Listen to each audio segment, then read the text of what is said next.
Today we listen to the visions and conversation Saint Faustina had regarding Jesus' suffering from his scourging and the crowning with thorns. We read in paragraph 445. When I came for adoration, an inner recollection took hold of me immediately, and I saw the Lord Jesus tied to a pillar, stripped of his clothes, and the scourging began immediately. I saw 4 men who took turns at striking the Lord with scourges. My heart almost stopped at the sight of these tortures.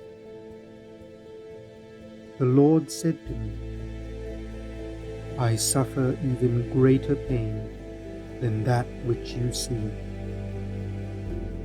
And Jesus gave me to know for what sins he subjected himself to the scourging. These are sins of impurity.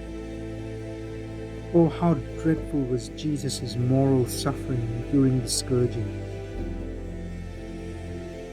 And in paragraph 408, we read, When I became immersed in the Lord's Passion, I often see the Lord Jesus during adoration in this manner. After the scourging, the torturers took the Lord and stripped him of his own garment, which had already adhered to the wounds. As they took it off, his wounds reopened. Then they threw a dirty and tattered scarlet cloak over the fresh wounds of the Lord. The cloak, in some places, barely reached his knees. They made him sit on a piece of beam, and then they wove a crown of thorns, which they put on his sacred head. They put a reed in his hand and made fun of him, bowing to him as to a king. Some spat in his face, while others took the reed and struck him on the head with it. Others caused him pain by slapping him. Still others covered his face and struck him with their fists. Jesus bore all this with meekness. Who can comprehend him, comprehend his suffering? Jesus' eyes were downcast. I sensed what was happening in the most sweet heart of Jesus at that time. Let every soul reflect on what Jesus was suffering at that moment. They tried to outdo each other in insulting the Lord. I reflected, where does such malice in man come from? It is caused by sin. Love and sin have met.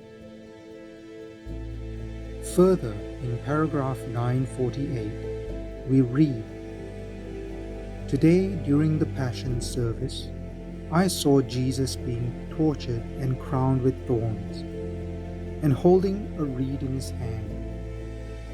Jesus was silent as the soldiers were bustling about, vying with each other in torturing him.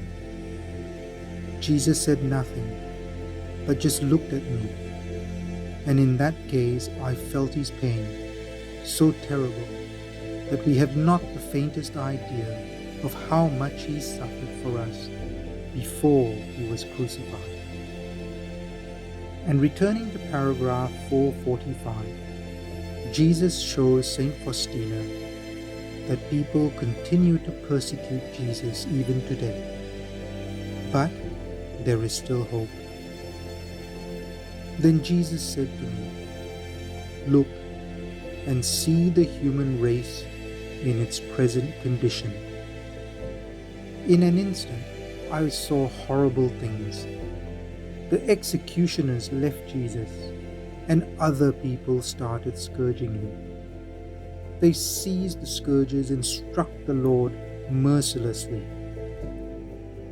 These were priests, religious men and women, and high dignitaries of the church, which surprised me greatly.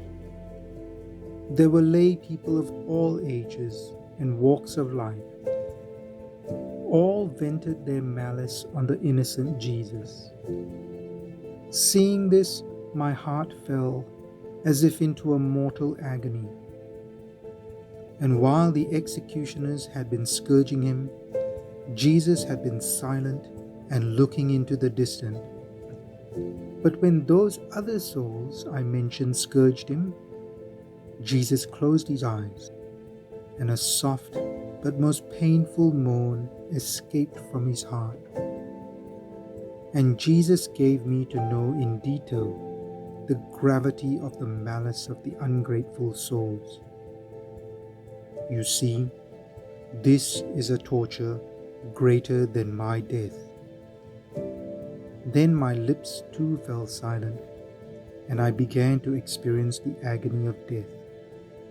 And I felt that no one would comfort me or snatch me from that state, but the one who had put me into it.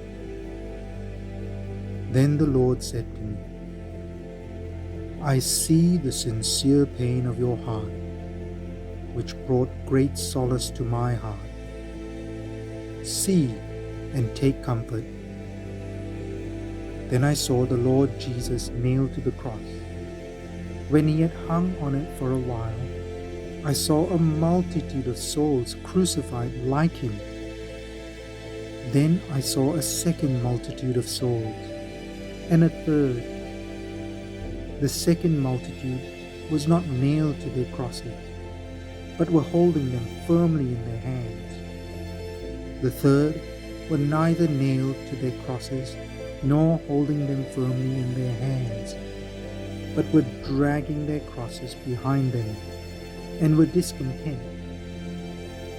Jesus then said to me, Do you see these souls? Those who are like me in the pain and contempt they suffer will be like me also in glory. And those who resemble me less in pain and contempt will also bear less resemblance to me in glory.